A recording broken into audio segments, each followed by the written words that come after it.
can start. Hi everyone, I'm Cristi. I'm a systems engineer since more than a decade now. And since a couple of years I started working as an OpenStack admin at Switch.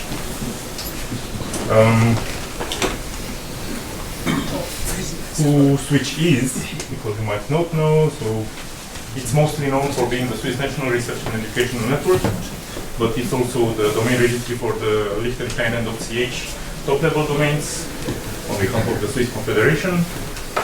And apart from network, we offer other services for schools, universities, and research institutes, like security, procurement, and cloud. And cloud is where our team comes in. We are around 13 people now. We are functionally split into 3 sectors: compute, networking, and storage. And we operate OpenStack, Ceph, and some networking units. The networking sector is formed by Birgit, Sami, Nemanja, and myself currently, and there is someone who is going to join us soon, who's also in the room. Our aim is to provide reliable network infrastructure for the compute and storage teams. And we are in charge of OpenStack networking components like Octavia and Neutron, and of running physical switches basically. Then we are currently supporting 2 different cloud systems: the venerable switch engines, which is in maintenance mode, and it's currently our main production system, and the recently born Switch Cloud, of which I'm going to talk about more in detail in the presentation today. So in engines, we're using basically OpenStack with the ML2 OVS plugin, while for the Switch Cloud we chose OVN. Let's see how it went. First of all, how do we run OpenStack? Well, it's simple, let's say. We basically run it on top of Kubernetes. We deploy it via OpenStack Helm, and we have a GitOps approach to configuration management. We use Flux for that. That's basically it. The networking stack looks pretty much like this. So we use Neutron with ML2 OVN, as I said previously. We have 1 external network per cluster currently. And for the tenant networks, we have GNIF tunnels for the self-service networks. And for some case-by-case basis, use cases, we provide VLAN tenant networks.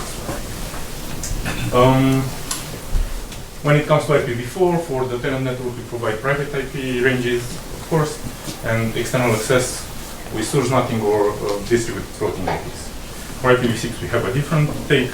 We basically provide public IPv6 ranges for the tenant networks, and we advertise the routes via OVN BGP agent to who is the next hop in the external network. And we offer load balancer as a service with Octavia and the OVN Octavia provider, which is part of my, the main part of my talk next. So why did you choose OVN? Well, 2 main reasons.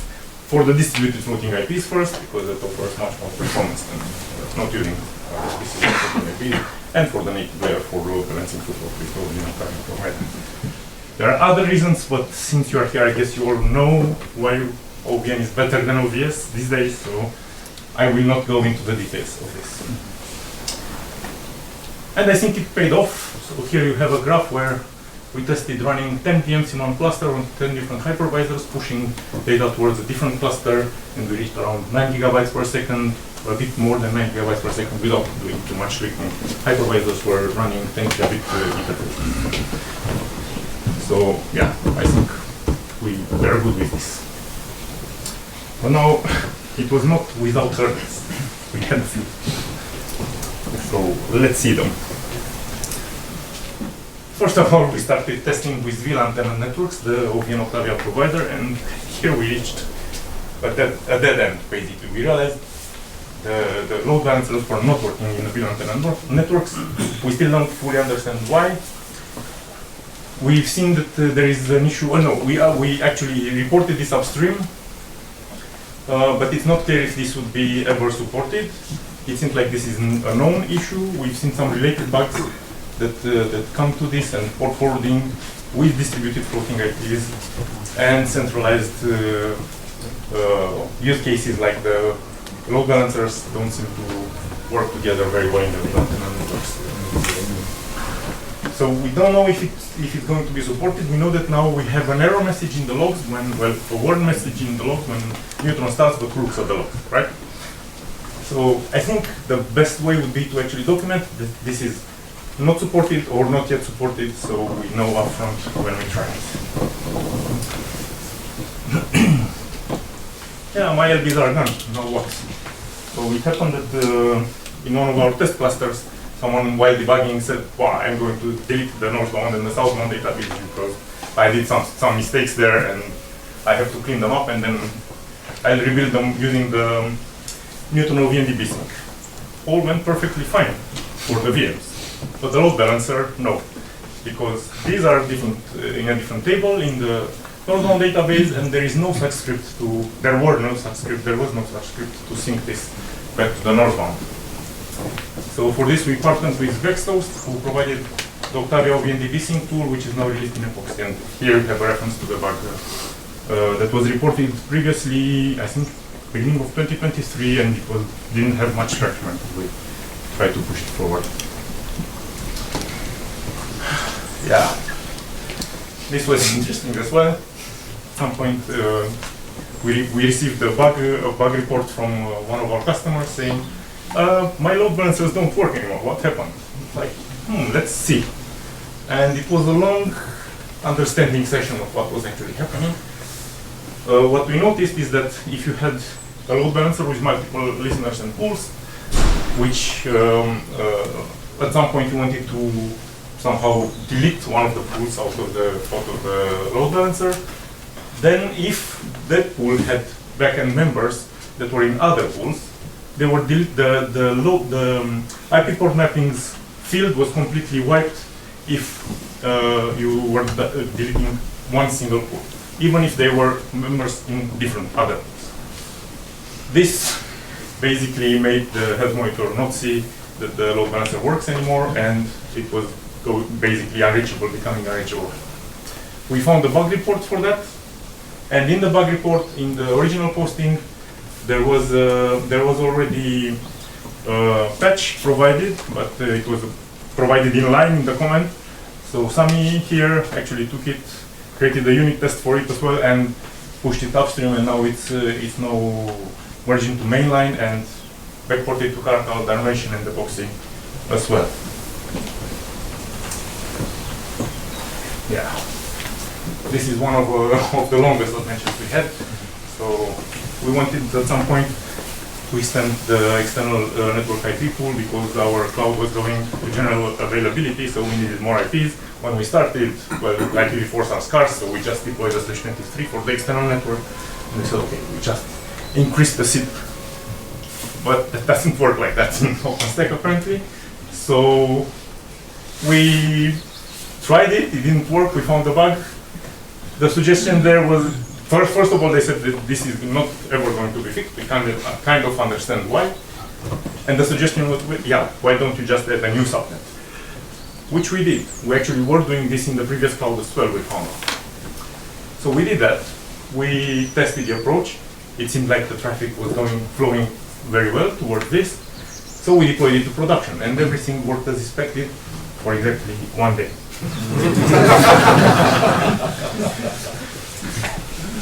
Yes. We received another report from the same customer we were talking about before, that east-west traffic from VMs in one subnet are not able to reach the load balancers with the VIP in a different subnet. How? Why?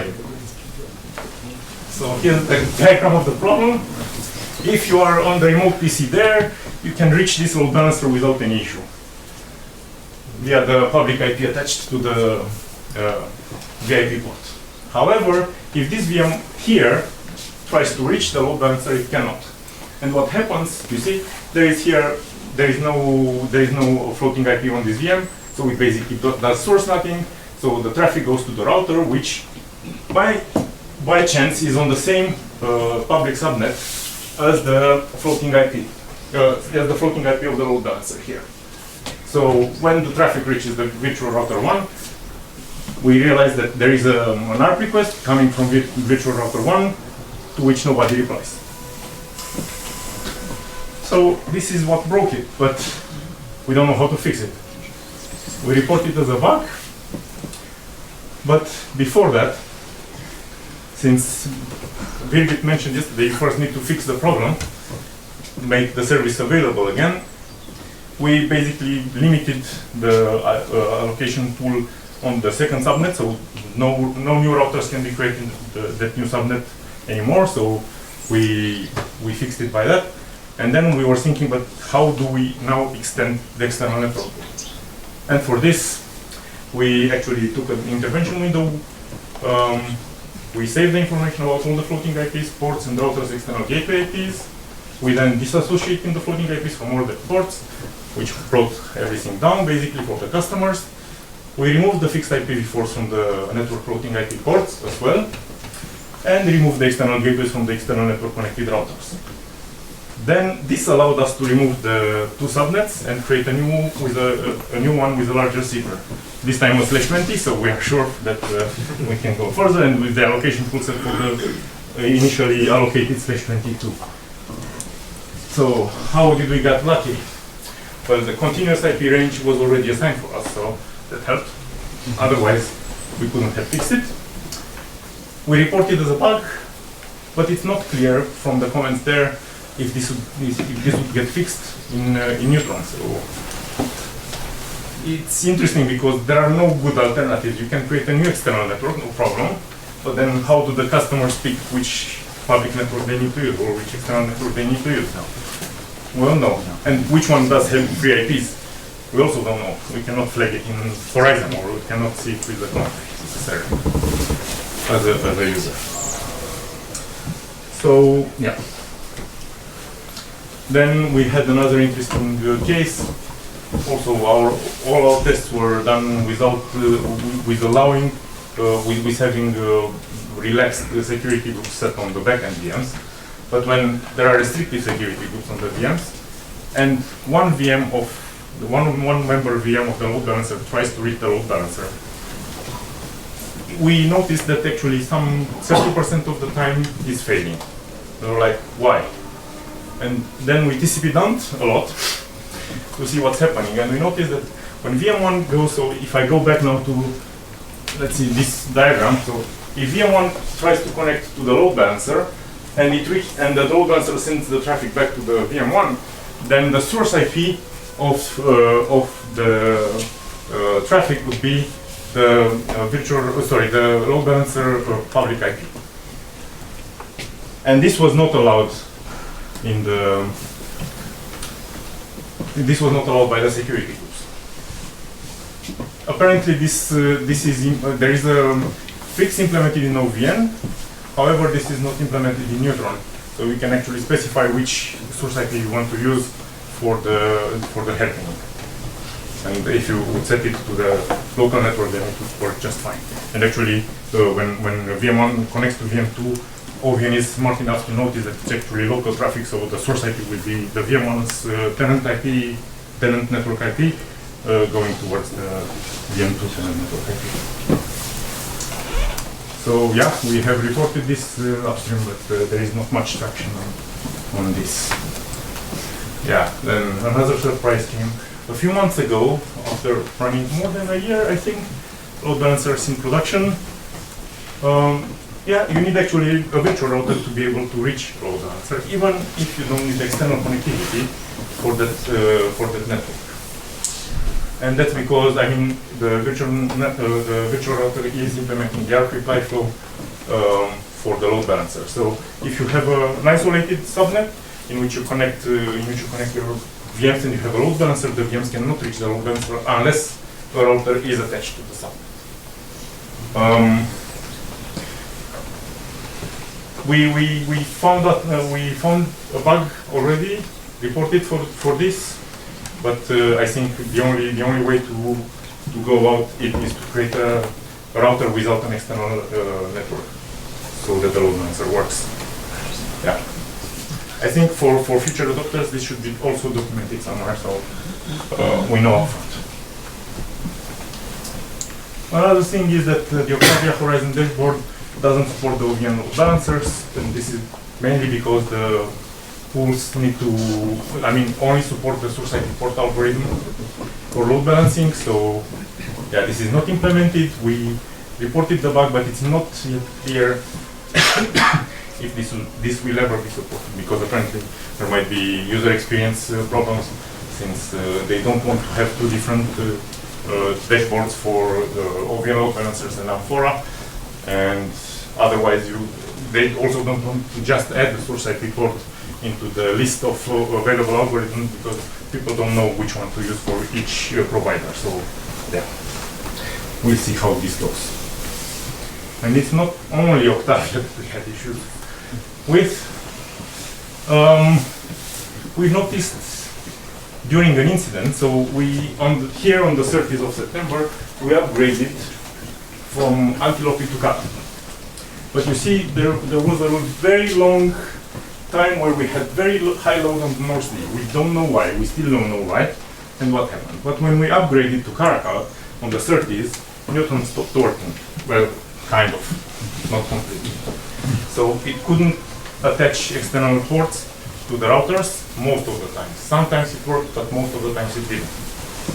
It seems it boiled down to a new function that was added recently, the schedule new gateway command, which goes does a lot more, creates a lot more load on the OVN in order to find a proper chassis if you are using the list loaded OVN electricity scheduler. And this is what we are using. So we discussed again with Vexoft on this, and they proposed to change it to chance, and we did so here on the 7th, somewhere. The service was restored.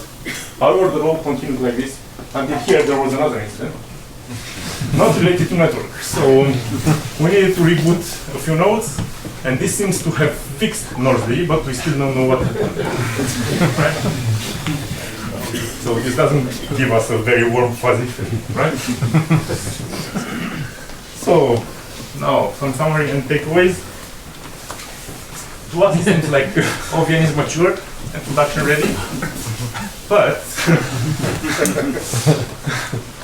anyway, OVN Octavia provider is also an excellent option whenever you need is a layer 4 load balancer. And we have a service running on top of OpenStack, providing Kubernetes, and this is heavily used for that, and they're much more happier than with Amphora because they can build load balancers in no time.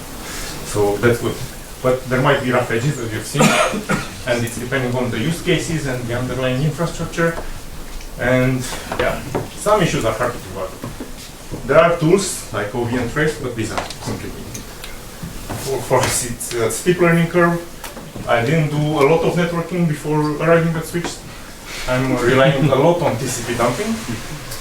And yeah, it gives us some information, but is it enough for reporting out? We don't know. Sometimes yes, sometimes. So yeah, what would be the next steps from my point of view? I think we should make sure that corner cases are well documented, like the hairpinning, the VLAN networking, the VLAN networks not working well with the load balancers, and so on and so forth. And we should build on top of the existing debug tools. We're actually working on that. We have an intern who is trying to help us with OVN Trace and helping us to provide the proper information, because sometimes we don't know if we get a better result from OVN Trace because we gave the wrong input, or because there is a bug there, or something doesn't work as expected. And yeah, I think we should collaborate more when it comes to problem resolution. I'm happy to see a lot of you here, but I don't know you, and I would like to know more of you. And we should discuss this kind of issues we are facing maybe on a different platform, because Launchpad sometimes it feels like very bug focused, so it's hard to discuss there. But maybe we can have some platform where we can meet together and present our issues, and maybe someone else had them before, and we can find some workarounds. And yeah, I think putting together our diverse experience will help make OpenStack better. So yeah, let's build some bridges, stay in contact, and learn from each other.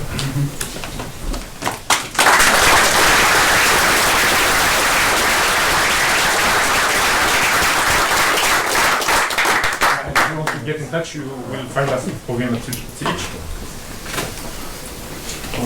Can you return the slide? Yeah, please.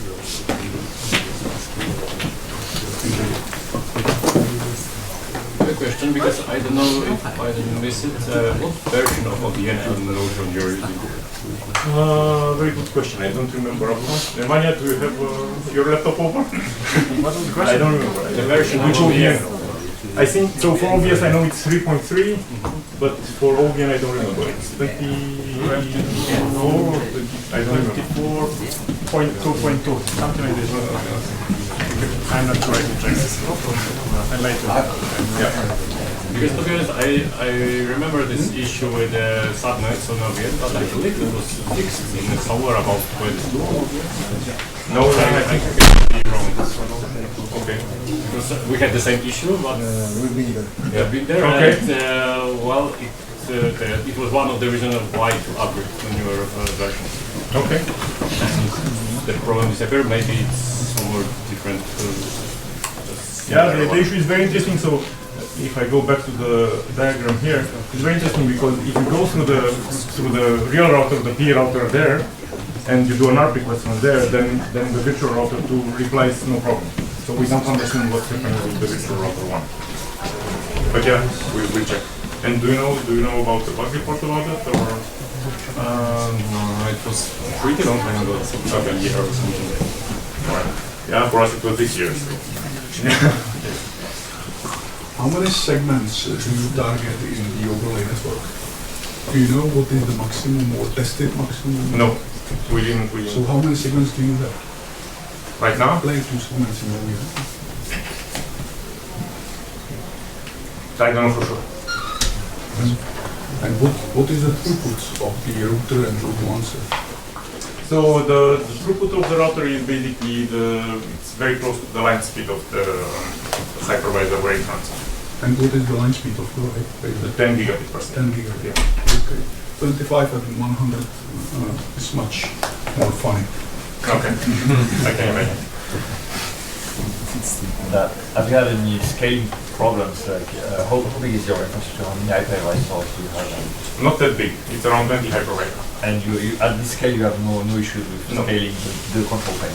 No, not at the moment. At least. Thank you.